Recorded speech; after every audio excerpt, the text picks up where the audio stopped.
Well, good morning, everyone, and welcome to the Minnesota Real Estate Show. Thank you for joining us.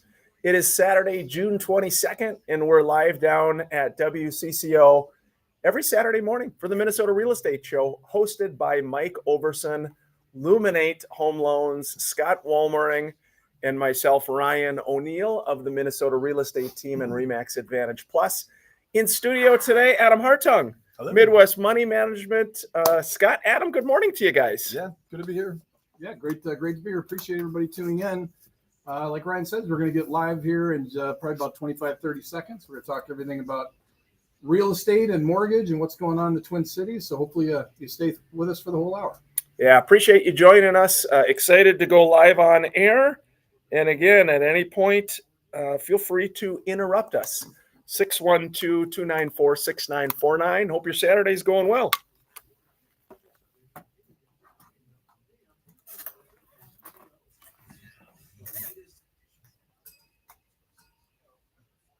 Showers and thunderstorms possible today with a high of 75 degrees, cloudy overnight, low of 60 degrees. Sunny and 81 tomorrow, up to 86 on Monday, even warmer on Tuesday with a high of 89. Cooling off a bit in the middle of the week. Wednesday's high, 77. Thursday, 79. Chance of showers next Friday with a high of 78. Right now, overcast skies, 70 degrees. I'm Al Schuck, News Talk 830, WCCO.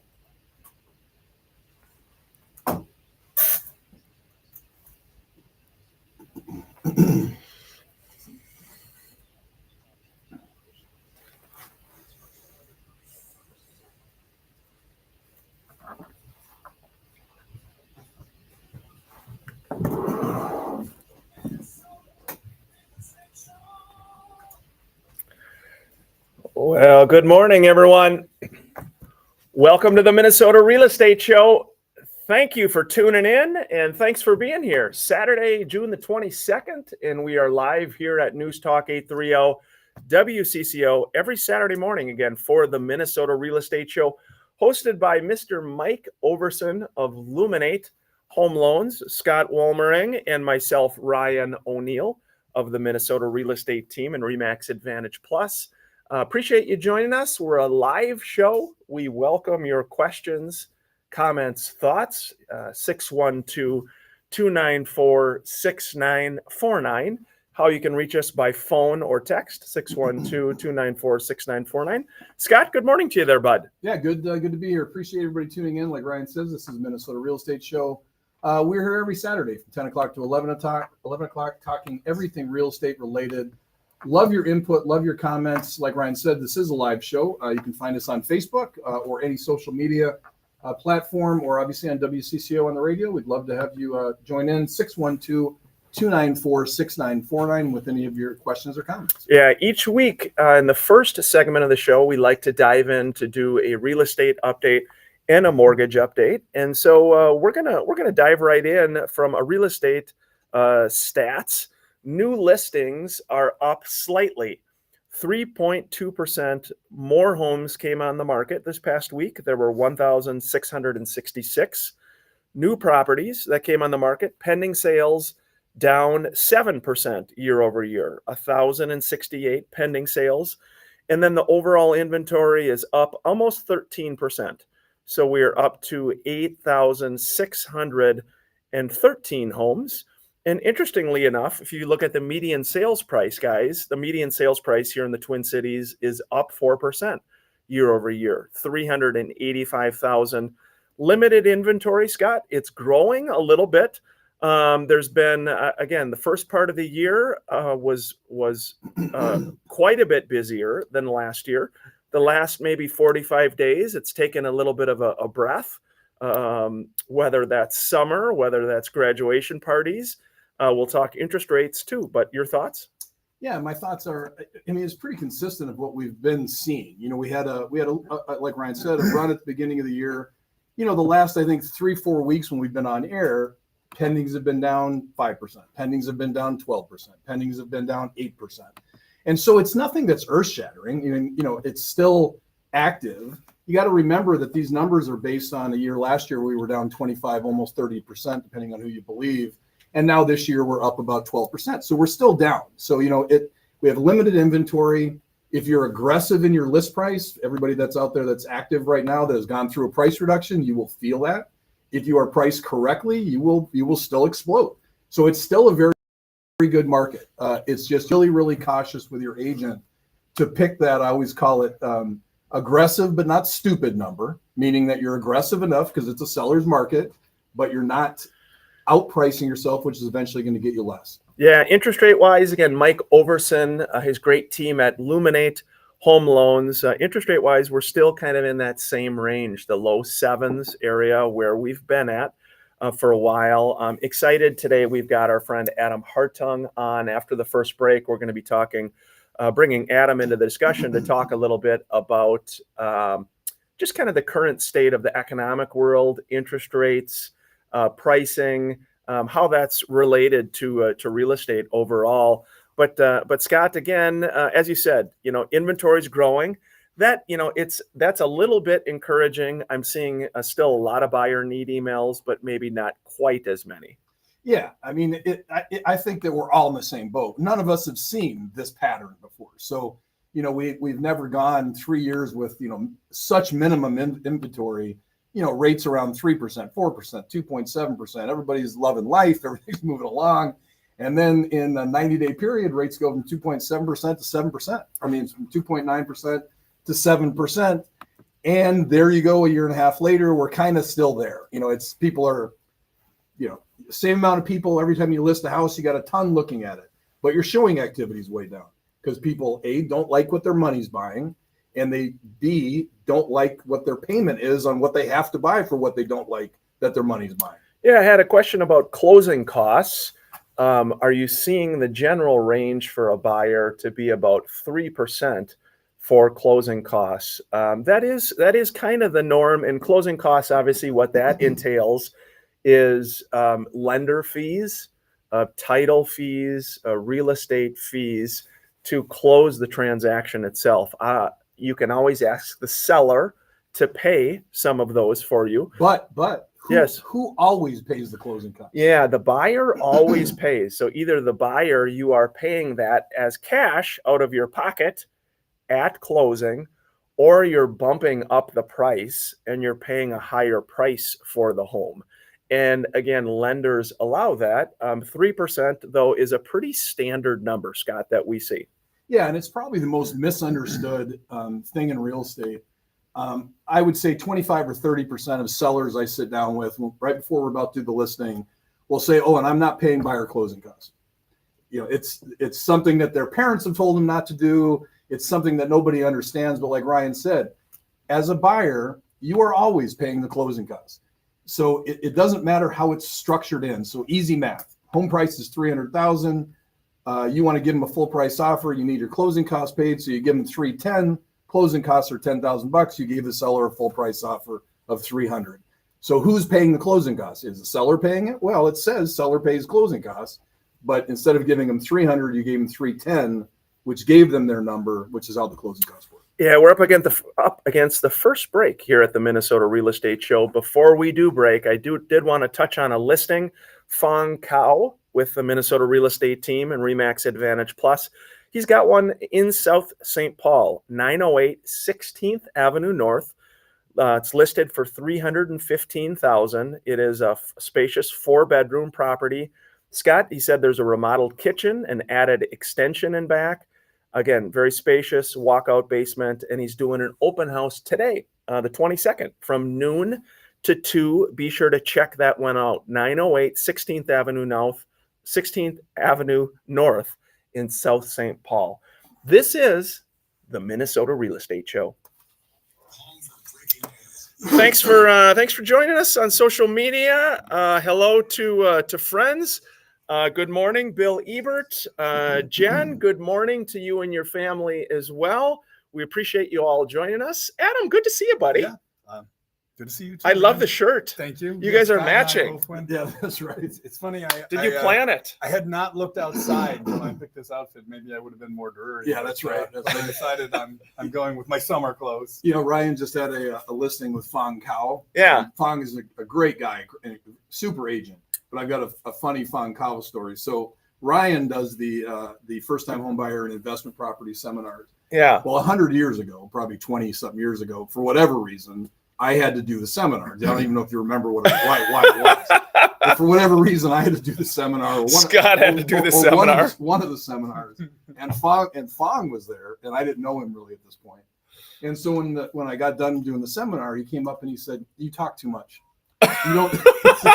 He said, "You talk too much. You don't listen enough. You don't ask enough questions." I said, "Well, I appreciate the input. I will change." So that was my Fong story. He just shredded me. You don't listen enough. You don't ask enough questions. You talk too much. You talk too much. Basically, you're not Ryan. Oh man! Speaking of talking, if you've ever heard this guy is a fantastic speaker. Adam, that's how we met. Yeah. The three of us That's met. Right. That's right. If you can believe, Adam, back in the day in Farmington at like a community event, you were speaking. Tell people what you were doing. When Scott, come this way a little for us. So too. Thanks, bud. this September, Ryan, is going to be 25 years since I started Midwest Money Management. It was September of 1999. Okay. And I was 25 years old. I was new. I had no clientele at all. You had no clients. But I, as you said, I was a pretty good speaker. And so honestly, what I did is I spoke I got classes in 14 different adult community education districts. And it was a great way to start the business back then for me, because they would advertise the classes. People would show up. All I had to do is show up, and then I'd get to teach the class in front of people for an hour and a half. And again, by the time I was done, I had kind of created enough credibility in a 25-year-old that, hey, maybe he knows what he's talking about. And then we would offer people to sit down after the seminar, and pretty consistently, I got about 67% of the people that came to the class would sit down with me afterwards. And about 85% of those ended up being clients. And so we did that for the first 5 years I was in business. And then since then, we've been referral only. Like that's well, and they've stopped it. Now, when we go back on air, you'll hear his compliance thing, but compliance doesn't allow you to do that. Not the way we did. It is still theoretically possible to teach a class, but they made it so difficult that you can't teach a class that anybody wants to come listen to. Yeah, which is so dumb. What it amounts to. That's just the way that it's just dumb. So the idea is to protect the public from financial advisors, and all they do is preying make on it people? so. Yes, that's exactly right. I mean, in theory, that's what it's supposed to be. But at the end of the day, what it does is it stops people from getting good information from reputable people. So. Yeah, we're going to be talking with Adam here. Adam, great topic, but with graduates. Yeah, adult children. Children getting done with school and what to tell them. Yeah. Yep. Well, speaking of real estate and youth, same thing. With kids graduating, kids are getting. I call them kids now, but 23-year-old, 24-year-olds, they're buying real estate actively now. Much more aggressive group than I think back when I was 21, 23 years old. I wasn't even thinking about buying real estate yet. Yeah. And so it's interesting seeing. Me neither. Yeah, me neither. It's interesting seeing such a money conscious kind of group coming through. I don't know what makes that, but they're a different group. Yeah, we're going back live on air on CCO. Thanks for joining us. June 22nd. Hope your weekend's going well. Any questions, comments? Interrupt us at any point.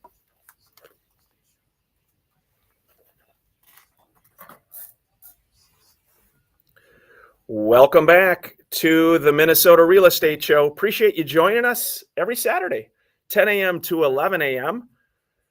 Wanted to feature one other listing here. Mr. Steve McDonald has a property in Burnsville, Scott, 747 Evergreen Court in Burnsville. And it's $265,000. It's a 2-bedroom townhome, over 1,600 square feet, 2-bath, a walkout through the primary, maintenance-free deck, 2-car garage, freshly painted, new carpet as well. 747 Evergreen Court in Burnsville, $265,000. And Isaac Johnson, agent on the team, is going to be holding that open tomorrow, Sunday, from 11 to 1. 265, guys. Scott, townhome. We don't see a lot of 2s in the Twin Cities anymore, really, for anything. Yeah, I mean, we're starting to see a few more, especially in townhomes, than we did in the first 4 months of 2022. Obviously, when rates were at 2.7%. But yeah, townhomes are an interesting animal, different. it's not value to value, it's value to value plus association. And what I mean by that is, depending on how the association got in trouble during the crash, and a lot of them did, will depend on what your payment is, how they catch up. Is your association payment $225 a month, or is it $475 a month?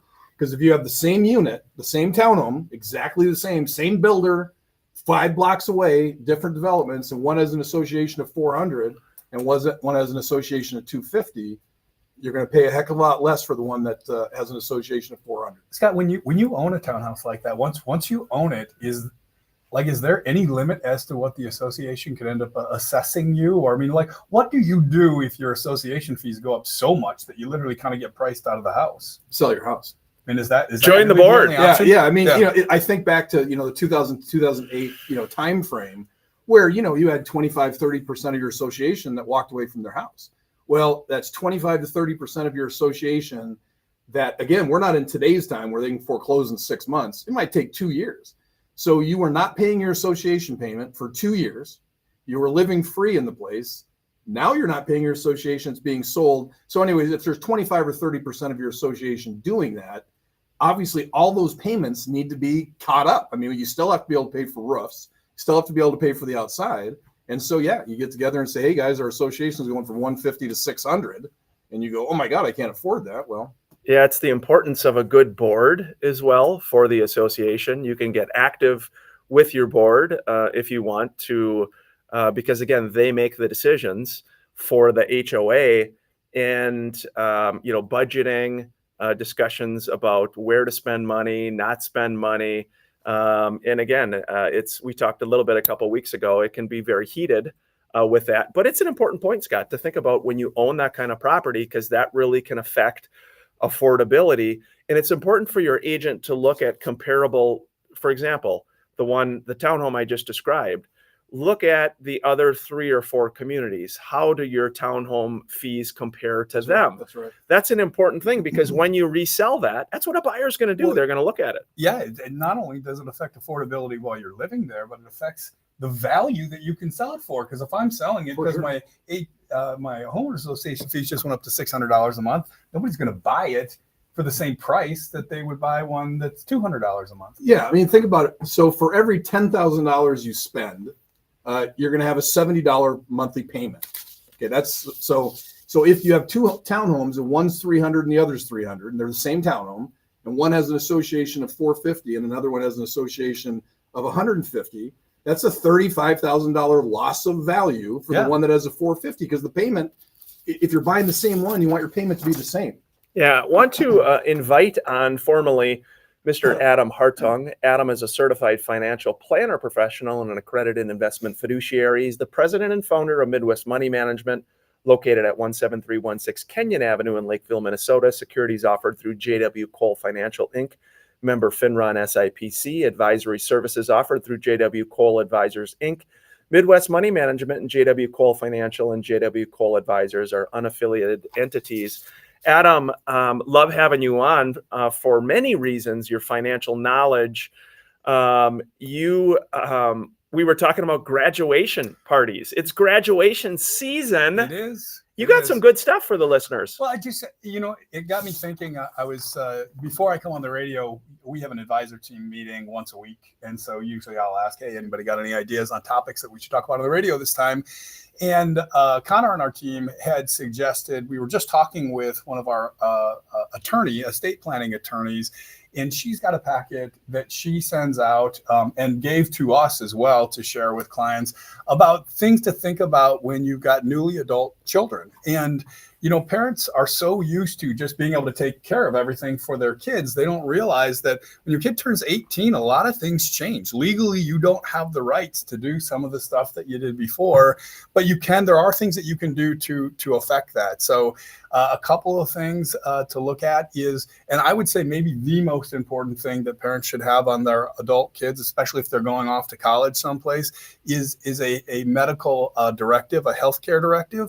And what that does, it allows you as parents to talk to, like if your kid was in a car accident and you call the hospital, if they're 18, without this, they're not supposed to disclose any information to you. Like they're not supposed to tell you about what's happening medically. I mean, imagine being in that scenario where you just can't find out the information. So if you have your child sign a medical healthcare directive, Adult. your have your adult child, yes, or I mean, it doesn't even have to be, you know, a newly adult child. I mean, the fact is, you know, this works for anybody. It could work for aging parents, but again, this is something we think about a lot right now with, you know, the graduating seniors. If they sign this form, then that allows you to be able to get that information. To take it a step further, you can also get a full power of attorney, which means that you can sign for anything on the child. So now, let's say there's bank records or things with their finances and they're off at school and you need to take care of it, allows you to legally sign. And then the third thing that's in this packet from the attorney is a digital asset authorization form. And this allows you to have access to things like their phone records or pictures. And again, whether it's while they're alive or if they pass away, you know, if you've got phone pictures on your iPhone or something and you die, those pictures are gone. Like, you don't have the right as a parent to get the pictures off your child's phone. Well, I just want to be really clear right now to all my family members that know me. When I die, nobody has access to my pictures. Not even me? No, those pictures on my phone, classified number 112 through 118, are absolutely not for anybody's view. Hey, you can join us. We are live here at CCO, and just had a listener join us via text. Said, can a person find out what a house sold for? We have had a couple sell out from under us and want to know if our offers are on the right track or too low or whatever. Thank you. We love your show. Thanks for listening to us. We do really appreciate it, Scott. So they're looking to buy a home, it sounds like, and they're wondering, hey, what this thing sell for? Well, and it's, yeah. So to answer your question, yes, as soon as the home closes, you can find out what it sold for. Before it has closed, it'll be in pending status. So unfortunately, at that point, you can't get the right number, but you can do some math. If the home was on the market for 3 days and went pended, it went into multiple offers. And so, you know, they at least got list price. They probably got more. So you can do that kind of stuff. It also sounds to me, though, that she's more asking a question about how does she find out how they're getting beat? Because they're offering, not knowing if their offer is even in play. Yeah. And then wanting to know what the home sold for. So here's what I do with my clients, not all of them, but depends on the situation, is if you write the asterisk clause, which is $1,000 over a top offer or $2,000 over top offer or whatever you plan on doing. A lot of times you will at least get the phone call. Hey, Scott, we got an offer of $450. You guys are $2,000 above it. Do you want it? You got to go you'd have to buy it for $452. So what that does is it gives you control of the situation. Because we were $2,000 over, we have the option of it to look at it. Even if we pass, we at least know, okay, look, house was listed for $425. It ended up going $450. We could have bought it for $452. We were only going to write $435. So yeah, our numbers were off, and that tells you how bad you're getting beat. Yeah, one thought on that too, just to add to Scott's point, is your buyer's agent should be looking at similar properties that have sold and done a market analysis for you on that. So not only on the listing side, when you sell a property, you do a market analysis, but on the buyer side as well. And just be sure that your agent, again, we do those for clients just to ensure you can look at it and say, wow, everything sold for $410 to $425. Well, then you have some confidence with your offer that you know what you're buying. Is this a fair price, et cetera, that type of thing. Yeah. Just to clarify on what you said, Scott, I want to make sure I understand that clause you were talking about. So you can say you want to offer so much over whatever the highest offer is. Correct. But you're not actually obligated to that. It's just an option to take, or well, the obligation comes into play with the obligation in any real estate transaction, which is when you sign off. So if I'm $2,000 over and the list price was $400 and we're going to buy it for $452, the agent calls and says, hey, Scott, you guys get it for $452. I ask my clients, they say, awesome. They send it over. We sign off on it. Now it's executed. Okay. They come back to us. Hey, you guys can buy it for $452. My buyer decides, you know what? I think that's more than I wanted to go. We withdraw. We haven't signed anything, so it's not executed. Yeah, we're up against the halfway point of the Minnesota Real Estate Show. We're grateful for you joining us. You're welcome to call in or text us, 294-6949. Before the break, had one other listing. Steve McDonald has one at 10300 Minnetonka Boulevard, and it's $325,000. Steve says this is great for a first-time home buyer or an investor. It's a 4-bedroom, 1-bath home. It's got newer flooring, freshly painted throughout, lots of updates, a new boiler, kitchen, and bathrooms. Windows and siding have been updated, and there's additional parking on the second driveway. Open house tomorrow, Sunday from 2 to 4 p.m.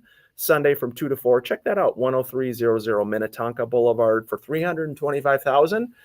Great listing with the Minnesota Real Estate Team and RE/MAX Advantage Plus. This is the Minnesota Real Estate Show. Thanks for joining us on social media. Lots of folks today. Appreciate that. How about those shirts these guys are wearing? What do you think about that? We need more of those shirts. The listenership is increasing just because of your shirts, guys. I mean, that should be like a uniform you wear. Yeah, there you go. What do you think, Adam? I like it. I don't know. I picked the shirt because I thought it looked good. Speakers, though, we were talking about Adam Hartung being a speaker. Seriously, though, if you are not working with a financial planner, you think you don't have enough money to work with a financial planner, they're only for wealthy people or whatever, this is a guy that works with everybody, regardless of whether you've got millions of dollars, whether you just started out and you're trying to make your first dollar. He's a caring guy, tons of knowledge. I've worked with him personally. Scott has as well for 25 years since I've met you. My family, my sister, my brother Tim, everybody I've referred to you. So My exes. Yeah, your exes. My exes are their clients. It's a big family. Your exes are. It's actually, yeah. If it wasn't for the O'Neill family, we Yeah. wouldn't have a company. But it is an interesting philosophy because it seems like a lot of people only work with like the uber rich. You know what I mean? It's kind of like, yeah, you got a financial person and you only work with the uber rich folks. Look, there is no doubt that there's more money in working with bigger clients. I mean, that's just the reality. More money in selling more expensive houses. But again, everybody on our team, and we've talked about this before. I mean, we've talked about it and said, hey, as we get bigger, as we become more successful, do we need to have some minimums? Do we need to like limit who we bring in? But all of us, we just feel so strongly about just helping people and not ever wanting to turn somebody away if we think that we can help them. And so that really is just our mentality. And somebody asked me the other day, I had a new prospect in, and he said, you know, I have this much money to invest. Is that worth your time to work with me? And it was funny because I didn't think about it at all. And what I heard myself come out of my mouth as I said, you know, I've reached a point of success, thankfully, in my career that I don't do this for the money right now. And I really just want to help you if we can help you. And that was how I felt. And it's, you know, I'm kind of blessed to be in that situation, but it really is the truth. And everybody on our team approaches it that way. And we've got 2 26-year-old advisors on our team. So I know they especially love working with the younger people and really helping them. Well, and I think it's like, I think about it this way. I'll get calls from agents every once in a while that, you know, like one agent, Ryan remembers this story, he called and said, Scott, I want to get into the upper bracket homes. You know, like you saw a lot of upper bracket homes, and I think that'll be my niche. Yeah. I just kept saying, I think that'll be my niche if I can get in that upper bracket. How do you do that? I said, it's easy. I said, you sell somebody a small townhome, then they get older. you get older. They buy a more expensive home. They get older. You get older. And I said, that's eventually what happens. And I think about it in your business. It's like, yeah, you come in with X amount of dollars. You're 20 years old. You're not always going to be 20. Yeah. You know, eventually you're going to be 40 and 50, and you're going to have some dough. And that's absolutely true in our client base. Like, I have never intentionally tried to increase the average net worth of our prospects, of our clients, yes, but not of our prospects. But yeah, our average prospect today, not that we don't still have those people coming in with very little, but the averages still continue to go up every year without us trying to do it. Yeah, that's nice of you. I just love these shirts. The shirts, we got to try that maybe for our viewership. It would be fun once for a client that came in and said, "Hey, Adam, I've only got this amount of money. is that going to be enough? God, no, it's not even close to enough. But I appreciate you coming in. Do you have a car that works that you can get in? Or, Oh, that's so like your bad. shirt. yeah, I like your shirt. He's terrible. Okay, we're going back live. WCCO.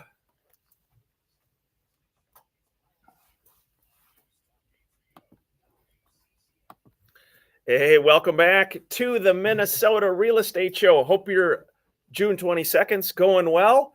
Before we dive back into that conversation with Adam Hartung, got another nice listing in Shakopee, 1933 Cardinal Drive for $525,000. Jennifer Tischlitter, great agent on the Minnesota real estate team, has this one listed. It's a beautiful 2-story, 4-bed, 4-bath.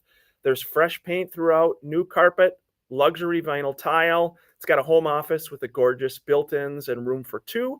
Walkout lower level with stamped concrete patio, maintenance-free deck. And it is a great location near shopping, schools, and highways. Be sure to check that one out. 1933 Cardinal Drive in Shakopee, $525,000. We are talking to Adam Hartung, and again, he's talking about for all the graduates, parents with graduates, grandparents with graduates, or graduates listening. What other tips you got for us, Adam? Yeah, and another thing that newly adult kids should do, if you haven't done it already, is to help them set up a bank account and a credit card. And I know with a credit card, there's a lot of people have mixed feelings on this. Do you want to encourage them because credit cards can be dangerous? But look, the reality is you're going to need a credit card to live in the world today. I mean, Well, you need 3 lines of credit to buy a house eventually. Well, again, yeah. So 1, it builds credit. And 2, you've got to learn. So you've got to teach them what it means to have a credit card, how to use it responsibly, to pay it off, what it means if you don't pay it off, how the interest accrues.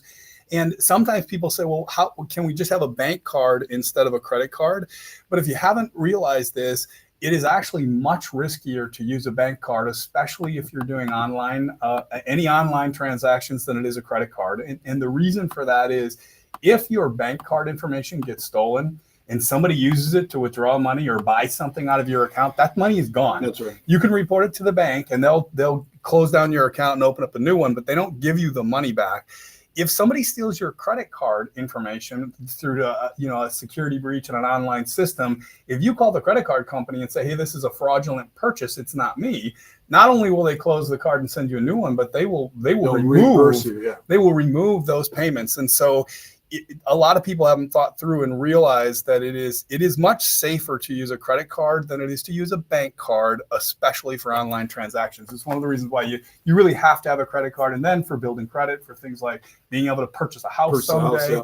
So just kind of talking through and helping your adult kid learn these things. So they're going to learn it somehow, and they're either going to learn it on their own the hard way, or you can hopefully be there to at least have an initial conversation with them. We just happened to us, credit card, saw a couple charges come through. I got a text message like $2,400, some place in California, and then another fast food place.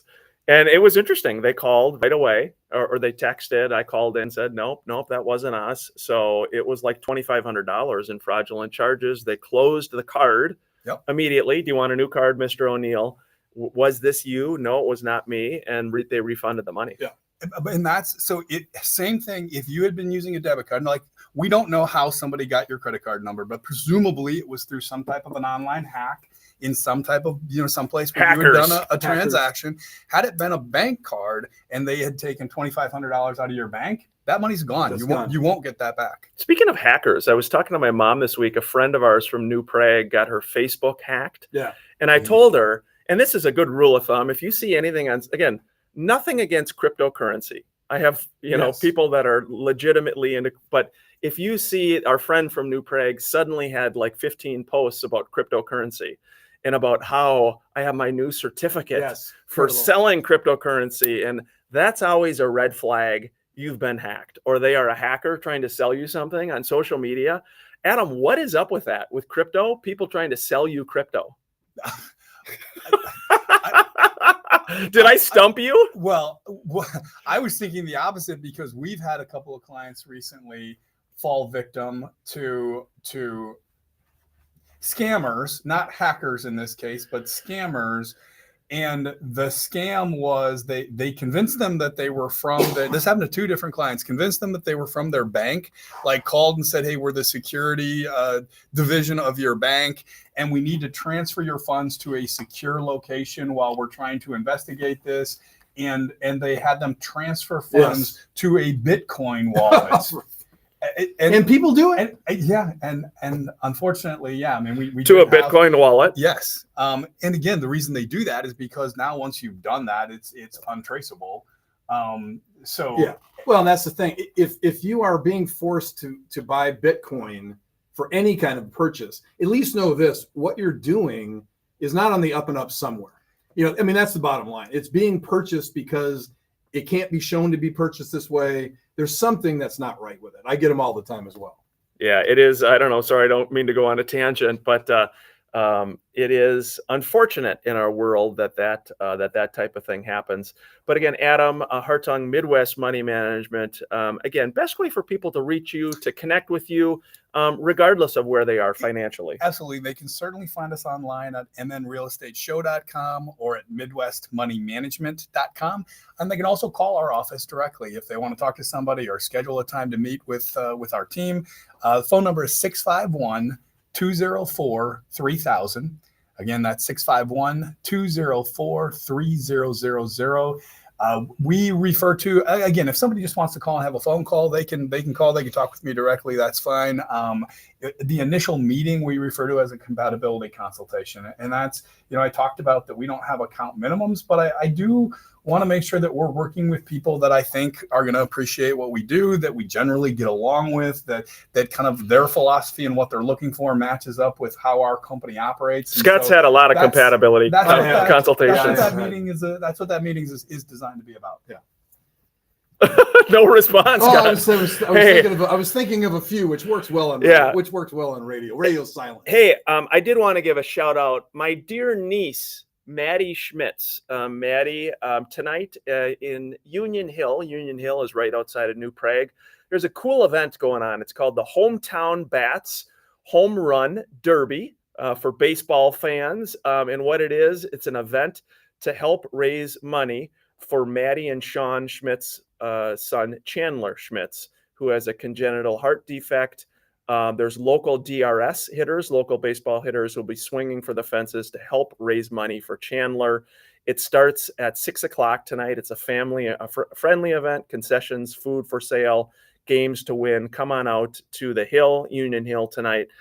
Maddie and Sean supporting their dear son, Chandler, who is now out of the hospital. Thank you to so many of you, friends, family, for your prayers. Just a great event tonight to raise some money, guys, for Mr. Chandler. If somebody couldn't make the event tonight and still wanted to donate, is there a way to do that? They could certainly reach out directly to us here at the show. We would be happy to connect you as well to their website. But thank you for that, Adam. This is the Minnesota Real Estate Show. We're at the final break here. We'll be back.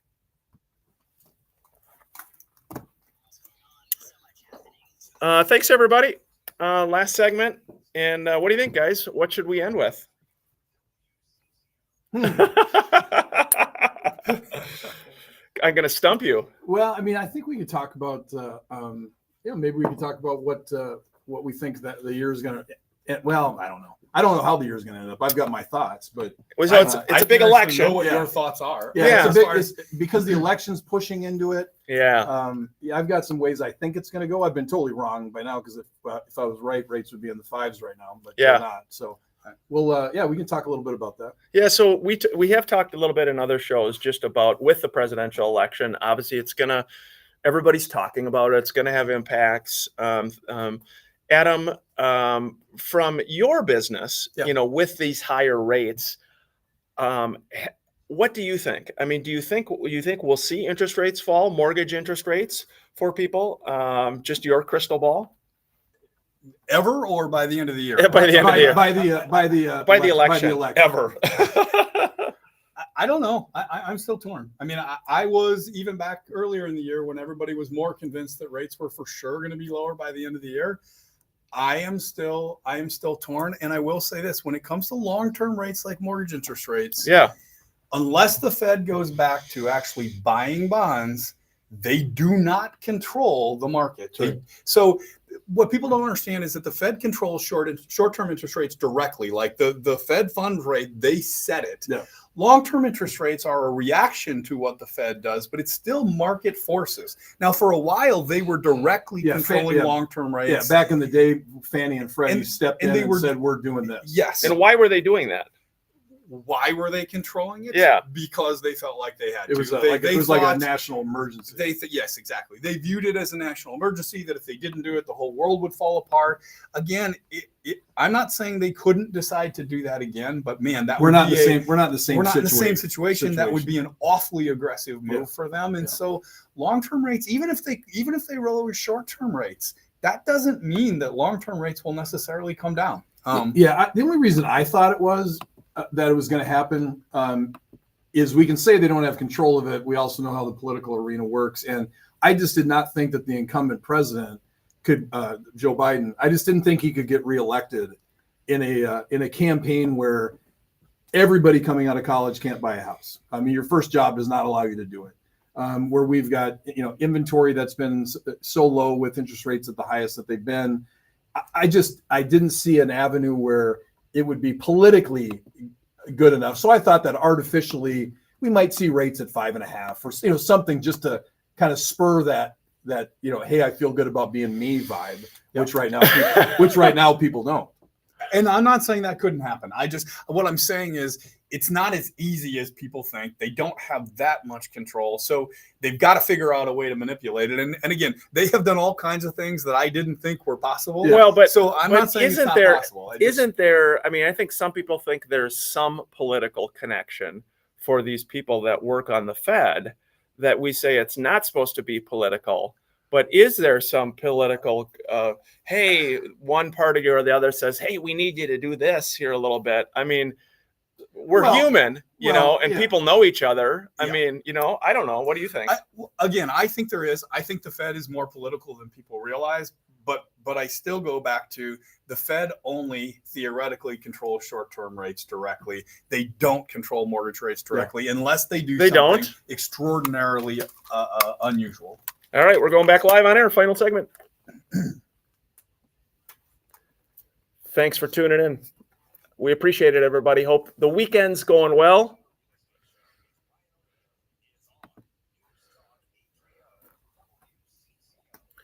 Welcome back to our final segment.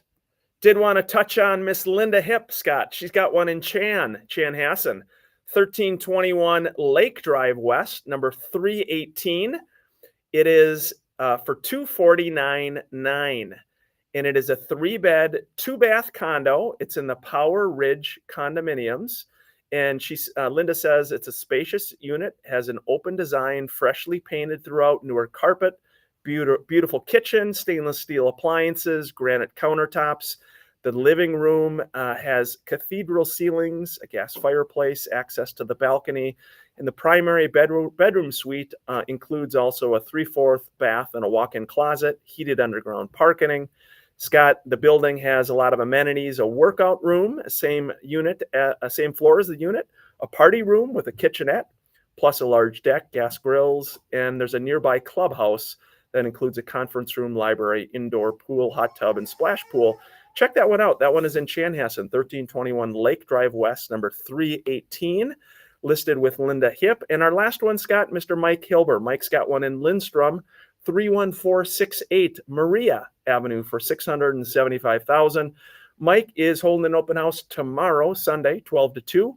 It is a 2017 immaculate custom-built walkout rambler, over 3,000 acres of water within the Chisago chain of lakes, 3-bed, 3-bath, over a ½ acre lot that has lots of beautiful landscaping. The interior of the home has 10-foot ceilings, Marvin windows, and floor heat, luxury vinyl plank floors. And it's located conveniently near Ullman's Rat Wilderness Park, downtown coffee shops, boutiques, and restaurants. And there was a recent price improvement from $700 down to $675.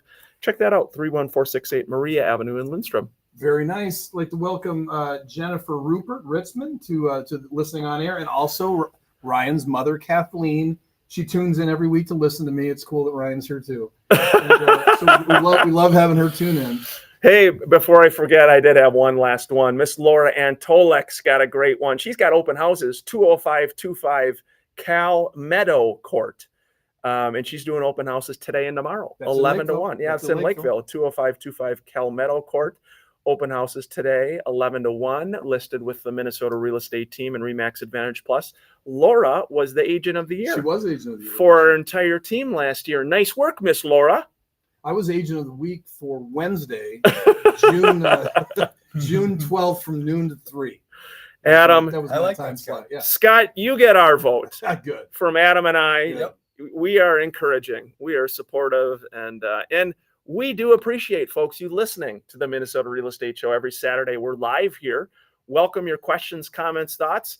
We actually do help people as well, buy and sell homes. Just recently had a radio listener, Jack and Vanessa Dickinson, worked with this buyer, helped them find a great property, 500, I think it was in the low 500,000s.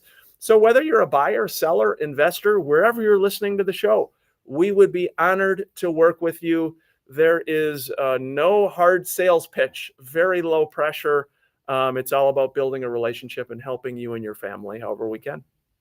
Yeah, it is. And, you know, it's one of those things ever since the internet became popular. I've said this 100 times. I still believe your best move, whether you're selling or whether you're buying, is to interview a couple agents, 2 or 3 agents, find one you're comfortable with, go through your plans, commit to them, they'll commit to you, and then go out. The problem with the internet is that it has it's kind of helped this this not being loyal type of mentality. And the problem with that, it goes 2 ways. So if you're a consumer and you are on any of the websites and you click, I want to see ABC Walnut Street, you get Ryan. And Ryan is your agent that meets you there because you came in with a lead. Now, Ryan immediately sees the house, knows you should not buy it. There's a lot of reasons why it's not in your best interest to buy the house. It's not what you should do. Now, Ryan should, even though you guys don't have a relationship at this point, he should tell you all the reasons why you shouldn't buy it and have you move on to a different property. Now, is everybody going to be Ryan O'Neill? No, they're not. If they have one swing at you to sell a house, is everybody going to be that ethical? They're not. And you do want the agent that is representing you working on your behalf. So commit to them, they'll commit to you, and you're on your way. Yeah, it is important, both guys, both on the buying side and the listing side, to hire a really good agent. We're friends with all the good folks at all the different companies here in the Twin Cities. A lot of great real estate brokers, a lot of great real estate teams and agents. Find somebody you like and trust, Adam. I think the other thing that's so important about having a relationship with and confidence in your real estate agent is that buying or selling a house is such an emotional thing. It really is. And you are prone to making bad decisions when you're in an emotional state, and you're also prone to just feeling anxious but having a good real estate agent that you trust to have these conversations with can do so much to, 1, alleviate your general sense of anxiety, and 2, make sure that you are making good rational decisions, that you're not making a stupid emotional decision. Exactly. Scott, good job, bud. You too, buddy, as always. And Adam Hartung, nice work. Thank you. For those who didn't see us on social media or listening on CCO, they have these Hawaiian shirts on that we need to bring it back. Our social media listeners, I'm like, wow, that's nice, Scott. I like Adam. Maybe we'll switch up after the show. We'll After trade the show, we'll shirts. just switch shirts. We'll get one for Dennis too. You think Dennis would want one as well? Oh, Dennis could definitely pull this off. He's not. He's not having it. Hey, it has been a fun show. We're grateful for you listening to the Minnesota Real Estate Show. You're looking to buy, sell, invest in real estate. Please reach out at any time. We're here to help you. Use a top agent to help you if you're looking to buy or sell anytime soon. Enjoy the rest of this weekend. Thanks again for listening to the Minnesota Real Estate Show. Thank you for tuning in on social media. It's been a fun one, guys. Adam, good job, buddy. Thank you. Scott. Yep, always. Everybody, appreciate you tuning in. We'll see you next week. Mike Overson, Luminate Home Loans. Oh, I know one thing I want to Yeah. say. I want to give a shout out. My dad's brother Chuck, my Oh, uncle Chuck, passed away yesterday unexpectedly. during the middle of the day. So to his family, his all of his kids and his grandkids, he was a great man. He was a principal in the St. Paul School District for his whole life, and his wife Mary is a sweetheart. So they're obviously all in mourning. He was a great guy. So he passed away yesterday. Charles Wolmering was his name. Yeah, sending our prayers and well wishes to Scott, his whole family. Thank you again, everyone, for tuning into the Minnesota Real Estate Show. We're going to be back next week. Enjoy the day, the warmer weather. It's feeling a little humid this morning already. It is. Yeah, summer